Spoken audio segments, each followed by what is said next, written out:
So the father wound can really open up and hurt the child's self-image and self-worth.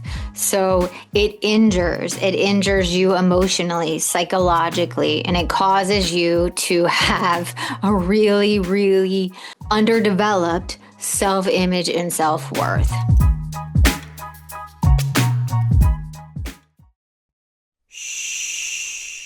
Welcome to the Secret Life Podcast. Tell me your secret. I'll tell you mine.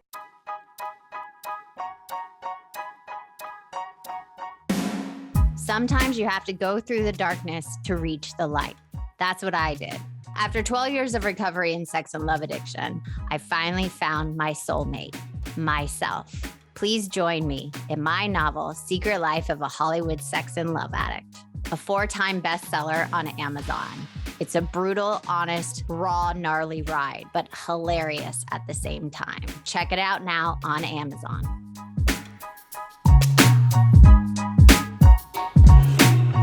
Welcome to Secret Life Podcast. I'm Brianne Davis-Gantt. Today I'm pulling back the curtains of all kinds of human secrets. We'll hear about what people are hiding from themselves or others.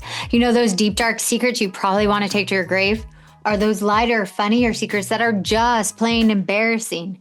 Join me each week as we take a deep dive into one subject matter, exploring the how, what, when, where, and why of it all. Get ready for a more focused, more revealing journey of the human experience. This is Secret Life, and I'm excited for you to join the ride.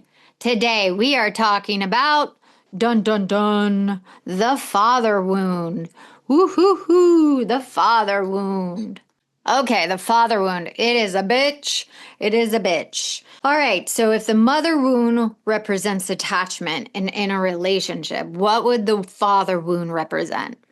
Can you guess? Self-image and self-worth. So the father wound can really open up and hurt the child's self-image and self-worth. So it injures you emotionally, psychologically, and it causes you to have a really, really underdeveloped self-image and self-worth. So how can the father wound develop? So it's an absence of the father, physically or emotionally unavailable. A father that is physically or emotionally unavailable. The absence. Abuse. A father is physically or emotionally abusive. Neglect. A father fails to provide adequate care or support. That means the father couldn't be there, but they neglect the child's needs. Like, for example, they could be in the basement while the children are upstairs playing. That's neglect. Just because he's there doesn't mean he's fucking there. He's not playing with you. Rejection. The father rejects you or devalues the child, meaning he could demean you, say negative things, like give you little passive aggressive remarks, talk about your weight as a child, talk about you not doing good at sports and things like that. So you feel devalued or rejected. Or if that father actually never wanted you and you didn't even know it. There is a world where a lot of fathers didn't want the child. So just energetically, the father didn't want the child, and so the child feels this energy that they were not wanted, and that creates a father wound that they don't even know about. So it significantly impacts low self-esteem, insecurity, difficult trusting, intimacy issues, depression, anxiety, and substance abuse. And it is hard. It is so hard to heal from a father wound because it's this underlying, really, really, really deep, low self-worth and self-image. And you think, oh, I can't just hold this job, or I am ugly, or I can't lose weight, or I'm just a piece of shit, or I'm a loser, and all these things. So you tie it to you. You always tie it to you, but really it's the father wound. So a lot of people with the attachment with the mom wound, they're just like, oh, I'm just bad at relationships, toxic relationships, or I'm just like, don't know how to do intimacy. But with the father wound, it's always reflected back at you. Like, I just suck. because it's the image, it's the self-worth. So father wounds can be sometimes self-hatred, self-abuse. So that's where you have to have, when you are starting to look at the father wound, it's like little teeny Lego-sized building blocks of self-love, self-care, self-preservation, these teeny little things that you have to start doing to rebuild the self-image, because the father wound is so damaging. All right, let's look at the symptoms of a father wound. All right, the following common symptoms of a father wound. Check if you got these. Do you believe that love needs to be earned? So you find yourself pushing yourself to perform. So you put on this facade. A lot of people even create this false sense of self, like the real self and the fake self. They even give it a name sometimes. I have this one person that gives himself the name of John Wayne. It's just like, yeah, that's not really you. And he's like, I turned into John Wayne. I'm like, no, that is not you. That is because your father destroyed you as a 10-year-old boy, and you put on this facade of being this tough guy, John Wayne style, and that's actually not you. That's a facade, and he wants to believe that's the true him, and I'm like, no, it's not. You're that 10-year-old boy that just still likes to introvert, that likes to read books, and you have a huge imagination. You are not John Wayne. Nope, nope, nope. You have a very low self-worth and self-esteem, and you put on this front. Do you experience lack of love and acceptance from your father and blame yourself for being unlovable and unworthy? Yeah, that's the thing. A lot of father wounds aren't looked at until later in life. I mean, the man can be dead and you're still trying to win your father's love. He could be gone and you are seriously driving to win this person's love because you feel unlovable and unworthy. And that self-hatred runs so deep. So how I worked on the father wound is like, look at the voice in your head when you don't do good. Look at the voice in your head when everything's quiet. And my voice was always like, you're a loser, you're a loser, you're a loser, you're a loser, you're a loser, you're stupid, you're stupid, you're stupid. That's the father wound. That's the father wound tormenting me. And so I want you, when things get quiet or you try something and you feel like a failure, what is that voice? What is that voice that comes up and tells you? That's usually the father wound. Do you find yourself with romantic partners who remind you of your father, even though you've been hurt by your father? So that's the thing that can go into the attachment, but look at your partner and see, are there similarities about your father? Did you pick that person to re-trigger you in a way that reminds you of your father? It's just something to look out there. Do you sabotage your relationships or reject your partner for fear of being rejected? We love to do that because we love to reinforce the belief we're not worthy. So we pick almost people in our lives to reinforce I'm not worthy and I'm not good enough and people hate me. So that's why I look around in your life. Do you pick a lot of people to reinforce your self-hatred? Have you been an overachiever through your life so you can counter your father's negative messages? So I have a lot of overachievers with my clients. They go to such an extreme to achieve. They're all doers. They all create these really big lives, but it's never enough. So look at you. Are you insatiable? Do you always want more? Is it never enough? Like, even if myself included, you get to a level, the bar keeps getting bigger. You get to a level, the bar keeps getting bigger. Or the other way is like, you're such a perfectionist. If you think you can't do it right, you don't do it at all. So it's either of those extremes. That's the father wound. And do you experience father rage that you often channel into food, alcohol, drugs, success, or other addictions? So father rage is if you had a father that raged at you, that you then took that rage, pushed it down, and ate food. Normally children turn to food, video games, sex and porn is a big one. And then later it was alcohol. And sometimes spending. A lot of kids got money and they went and spent and ate, got candy and stuff like that. So look at where you took your father's rage, your father's displease, your father's hatred, your father's neglect, your father's abandonment, and turned it into using a substance. So I love going into, these are ways you may have a father wound. You are unable to turn to your father for support. You're not safe being vulnerable around your father. You are never safe being vulnerable around your father. You have to be constantly trying to prove your innocence in general with everybody. He gets angry or possessive around you and around your independence. So you could have a father that's very controlling. He lacks interest in your life and is not present.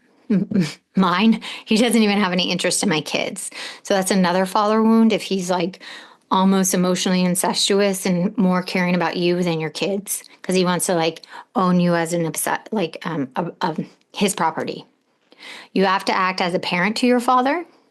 You have to excessively try to earn your worth with him. He is highly critical and compares you to your others or your other siblings. He refuses to repair your relationship after conflict. He says, I'm the father, you should repair it.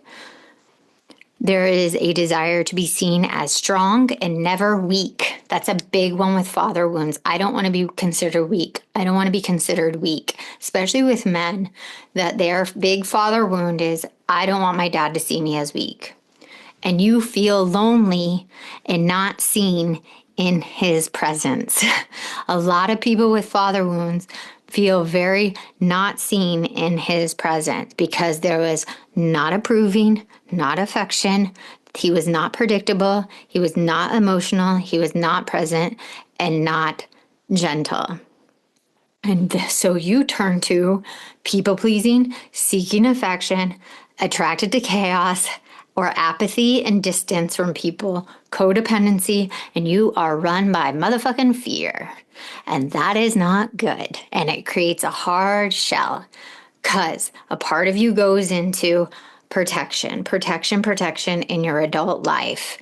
And you deny your own needs for love and acceptance because you do not feel you can get love. So you're weary of the sex you love and desire. So you're weary of men, women, or whatever you desire. You feel like you're going to be rejected by them. You have one foot in and out the door always. And you can be hard to say, hard to get to know, even in relationships. So the avoidant comes out because if you hate yourself, it's hard for people to get to know you. So these are the things father wounds have. The thing to help heal the father wound is you start answering questions because the father wound can be hard to heal, but it's actually, you can start today. So you start with easy questions first. How would you describe your relationship with your father? In what ways was your father there for you? So those are 2 easy questions to start with. Now listen, this is not a fun process, but here's some things you have to dig in. So those are the first 2 quick questions you can do. And then you go into your childhood experience. Did you feel emotionally and physically neglected by your father? Did you feel criticized or belittled by your father? And how often? What would he say? Did he have anger outbursts or did he give you the silent treatment? Then you go into your emotions. I'm giving you the quick version, but did you struggle with feelings of worthlessness throughout your life? And what about? How did you feel when you think about your father? Do you have difficulty trusting others? Do you seek approval from trusting others? And then you can go into questions about your adult life.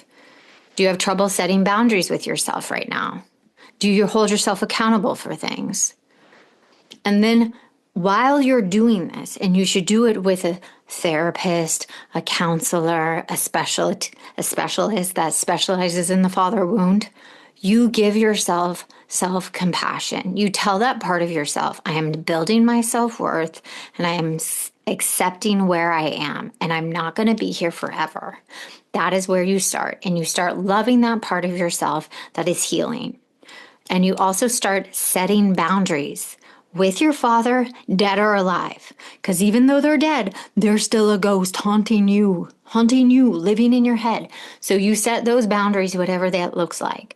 So if it's the dead dad, you say, okay, when I have this thought, that is my dead dad in my head, and I'm not going to. That is the boundary I'm going to set. If I have that thought, I'm a loser, I'm a loser, I'm a loser. That is my dead dad in my head calling me, and I'm going to hang up the phone. Like, that's a way you can think about it. Or if it's a real call from your dad, if you don't want to answer, don't answer. Is it talking to him once a week? That's the boundaries. And then you look at other areas in your life. Where are you not stepping into your self-worth? Where are you not fulfilling your new self-image? Do you have to start building your self-image? Do you like where you are? Start looking at those areas and then start building yourself and working on self-image. And I think I have a podcast, but I'll put one out if I don't. And then build yourself your support system. That means friends, family, support groups, looking at father wound support groups. There's some out there because you can heal this. You can reparent yourself, both mother wound and father wound. It is possible. I promise. I have been there and you can do it. And nothing that has done to us in childhood cannot be fixed in adulthood. Because here's the deal. Just because you had a bad childhood, an okay childhood, or little things that weren't given to you, you can give to yourself now. Because you cannot abandon yourself in adulthood. That is your responsibility to heal. I love this work. I hope you do it. I hope you take what I said. I hope you go find somebody to work with, because here's the deal. You can't do it by yourself. Your brain can't fix your brain. Thank you for listening to Secret Life Podcast. I hope you enjoyed this episode, this topic. Let me know what you want me to talk about. Send it to secretlifepodcast@icloud.com. Until next time.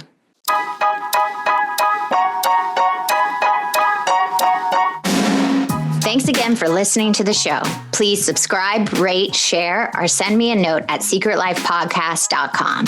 And if you'd like to check out my book, head over to secretlifenovel.com or Amazon to pick up a copy for yourself or someone you love. Thanks again. See you soon.